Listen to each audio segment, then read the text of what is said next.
Amazing stories from Quran. And the first story which I took is from Surah Al-Baqarah, ayah number 65. It says, أعوذ بالله من الشيطان الرجيم بسم الله الرحمن الرحيم وَلَقَدْ أَلِمْتُمُ الَّذِينَ تَدَوْا مِنْكُمْ فِي السَّبْتِ فَقُلْنَا لَهُمْ كُونُوا قِرَادَةً خَاسِئِينَ. And certainly you have known those among you who exceeded the limits of the Sabbath. So we said to them, be as apes, despised and hated. أعوذ بالله من الشيطان الرجيم بسم الله الرحمن الرحيم.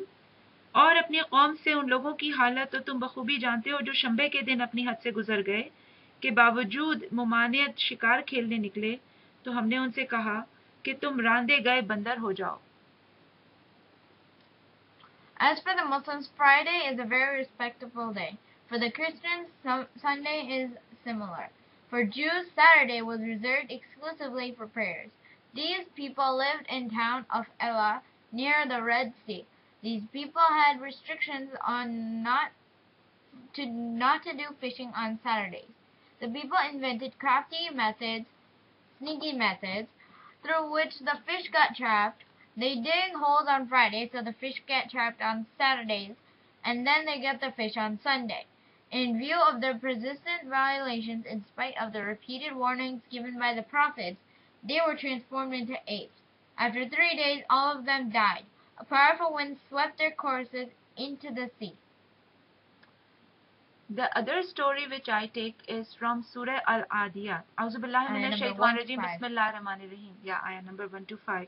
Wal-adiyati dabha. I swear by the runners breathing pantingly. Fal-muriyati qadha. Then those that produce fire striking. Fal-mughirati subha. Then those that make raids at morn. Fa'atharna bihi naqa. Then thereby raise dust. فَوَسَّطْنَا بِهِ جَمَعًا. Then rush thereby upon an assembly. أعوذ باللہ من الشیطان الرجیم بسم اللہ الرحمن الرحیم. غازیوں کے سر پر دوڑنے والے گھوڑوں کی قسم جو نتنوں سے فراٹے لیتے ہیں، پھر پتھر پر ٹاپ مار کر چنگاریاں نکالتے ہیں، پھر صبح کو چھاپا مارتے ہیں تو دوڑ دھوپ سے غبار بلند کر دیتے ہیں، پھر اس وقت دشمن کے دل میں گھس جاتے ہیں. Imam Jaffer ibn Muhammad al-Sadiq said, the tribes of Bani Salam raised a huge army to launch a surprise attack on Medina in order to kill the believers and arrest the Holy Prophet Muhammad sallallahu alaihi wasallam.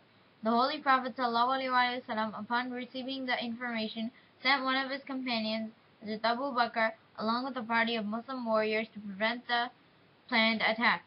But the first encounter, he ran away from the battlefield, leaving a large number of his men dead. Then on the second day, Umar volunteered to go with a promise that he would certainly disperse the enemy. He too failed. On the third day, Umar bin Alas went, but he also was defeated. At last, Imam Ali alayhi salam was sent.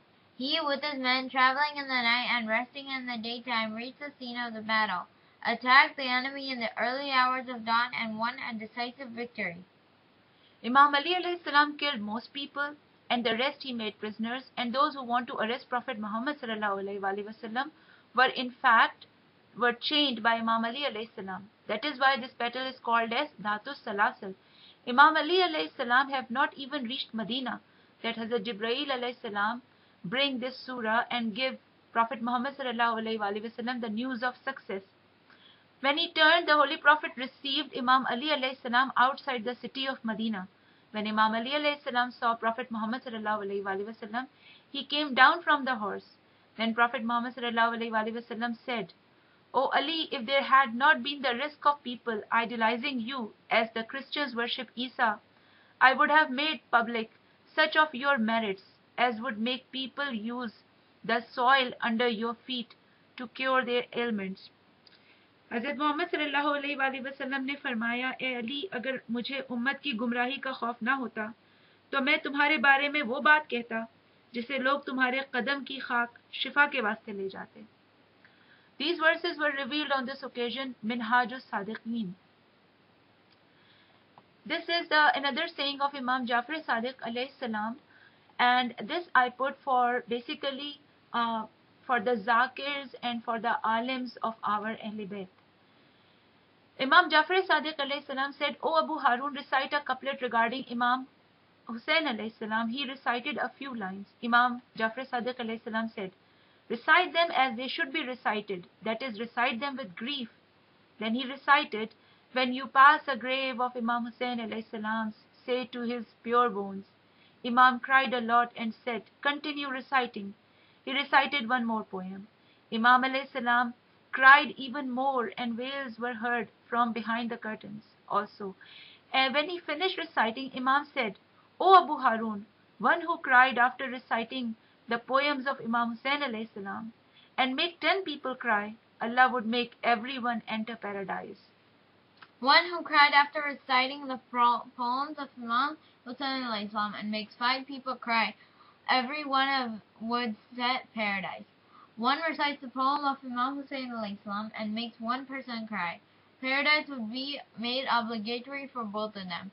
If discussion of Imam Hussain alayhi salam is held in front of a person and a tear equal to the wing of a fly comes out of his eye, his reward is with the Almighty Allah subhanahu wa ta'ala, and Allah subhanahu wa ta'ala won't be satisfied without giving him paradise. Yeah, so this basically hadith, I put the cause behind this is that we should know the status of alims and also the status of zakirs, who is basically the production of our community, and we should not say lanat to those zakirs, and we should have this hadith in front of us, basically, We should have respect for the alims and the zakirs.